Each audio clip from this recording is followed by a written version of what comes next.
বুঝছো সিতিন পিপিন, আমার আব্বি জানের দিলে না একদম রহম নাইকা। আমি তার একমাত্র মাইয়া হওয়া সত্ত্বেও সারা জীবন খালি বকাই খেয়ে গেলাম। আমার বান্ধবী দিলখোশ, মর্জিনা, রুনা ওরা তো 5 বার ম্যাট্রিক ফেল খাইছে। ফেলে ফেলে আর কি ছেঁড়া বেড়া অবস্থা। আর ও সাজান সাহেব, লোনের ওপর আছেন, যাইতেছেন কই? এদিকে আছেন?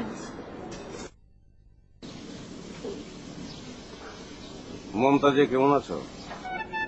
ভালো নাইকা সাজান সাহেব, দিলে বহুত চোট খাইছি, আলা বড়ই অশান্তির মধ্যে আছি।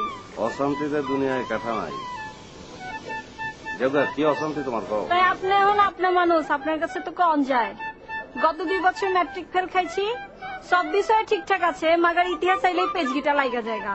ওই পানিপথের যুদ্ধে ইতিহাসে চেঙ্গিস খানের ইয়াহিয়া খানের লগে লাগাই দেয়, আর এই বিষয়টা লয় আব্বিজানের সাথে আমার লগে খালি পেজগি লাইগা জায়গা। লাইগা থাকবো কেলা, শান্তি লইয়া হো, তাইলে তো শান্তি জায়গা।